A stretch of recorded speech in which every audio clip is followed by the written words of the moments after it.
On syksy ja Ihmeiden oppikurssin syysjuhlat Rauhanrannassa ovat käynnissä. Ihmeiden oppikurssin opiskelijat ovat paitsi kuuntelemassa luentoja, myös kuuntelemassa perinteisesti kanavointia.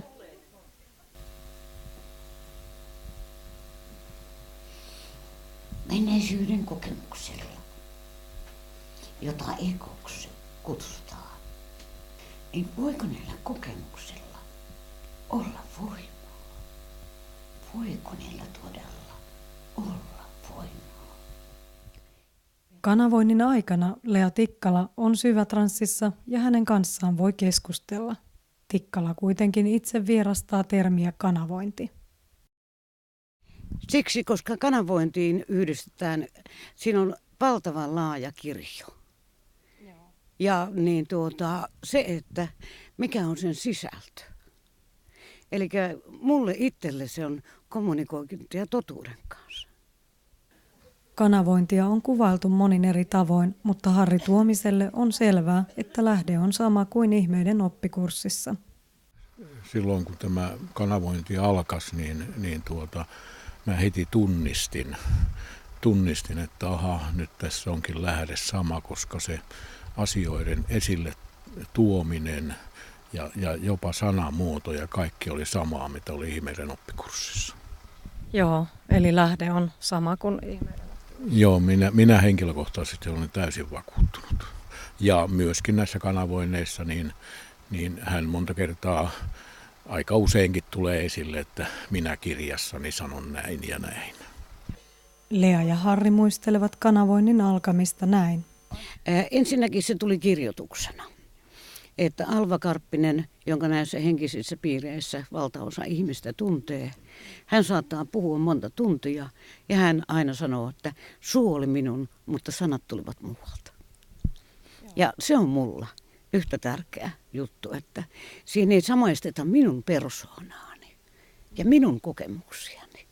Alva sanoi kerran mulle, että sua pyydetään ruveta kirjoittamaan. Että paat vain sormet näppäiville ja anna tulla. Ja Harri sitä odotti, että koska sä meinaat ruveta kirjoittamaan. Ja kerran tuli tilanne, jossa Harri yhtäkkiä kysyi, kun hän oli lähdössä Seinäjoelle muutamaksi viikoksi tuuraamaan työntekijäänsä, että koska sä meinaat alata. Yhtäkkiä se vaan tuli, no vaikka heti. Ja sitten sekin alkaisi kirjoituksena. Me tajuttiin, että se kirjoittaminen tarkoittaa tuollaista automaattikirjoittamista, että ei ole mitään niin kuin sellaista, että hän niin kuin jotain romaania kirjoittaisi tai tällaista. Mutta se aina viivästyi ja sitten kerran taas oli niin, että mä jouduin lähtemään 2-3 viikoksi pois ja mielessä oli vaan, että nyt se taas siirtyy tämän verran se kanavoinnin aloittaminen ja sitten lähtiessäni sanoin hänelle, että no minä vuonna sinä olet ajatellut aloittaa sen kirjoittamisen ja hän sitten sanoi, että no vaikka heti ja mä sitten annoin hänelle kynän ja paperia ja sanoin, että istupas tuohon ja rupia kirjoittamaan. Menin itse hänen taakseen ja laitoin kädet olkapäälle ja ajattelin, että kun siinä on kaksi henkilöä, niin ehkä hän paremmin tavoittaa sen, mitä halutaan hänen kauttaan antaa. Ja hämmästys oli valtava, kun yhtäkkiä hän rupesi tärisemään ja meni täysin veteläksi.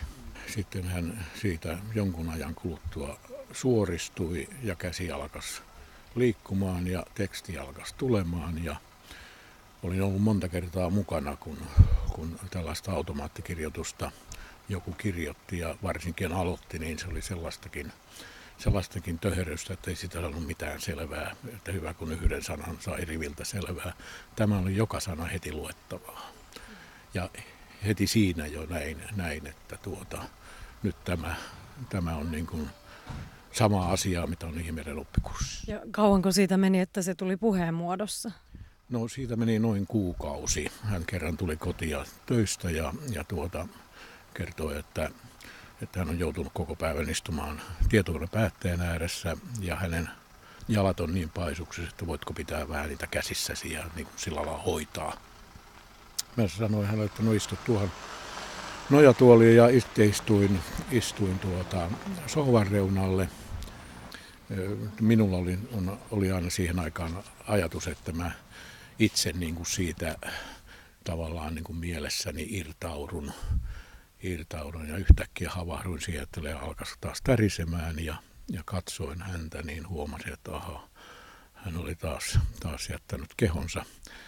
Ja sitten yhtäkkiä sieltä hänen suustaan tulikin, että terve.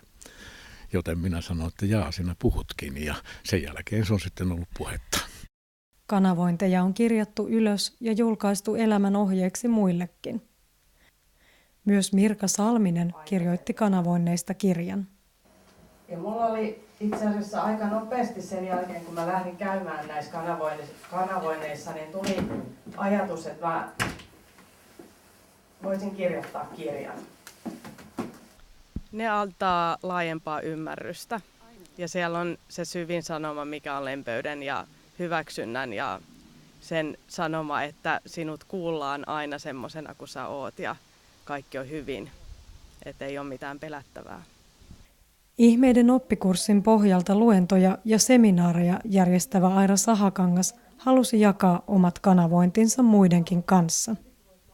Se tuli, kun mä pidin luentoja ihmisille ja avasin niitä omia kokemuksia, niin ihmiset alkoi puhumaan, että miksi et sä tekis kirjaa. Että mä piirtelin tommosia tikkuukkoja taululle ja sitten sä tekisitkö kirjaa ja mä sitten mietin, että joo, että mä voisin kyllä tehdäkin.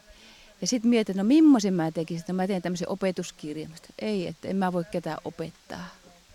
Että mä oon samanarvoinen kaikkien ihmisten kanssa, niin mä en voi olla tavallaan niin kuin opettaa toisia.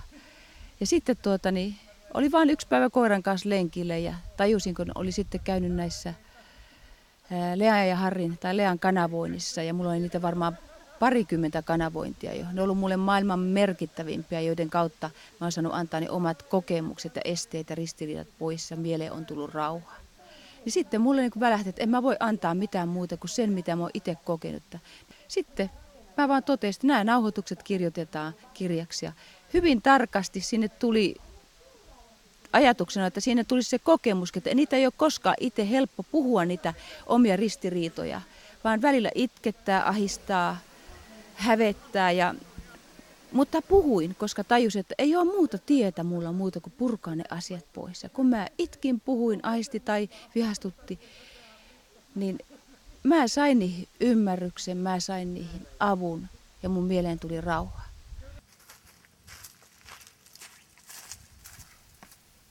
Ihmisen mieltä voivat painaa monenlaiset eri asiat. Moniin asioihin on myös kerrottu avun tulleen kanavoinnista. Millaisia asioita ihminen voi kysyä kanavoinnissa? Olen ollut mukana siinä lukuisia kertoja, satoja kertoja varmaankin. Ja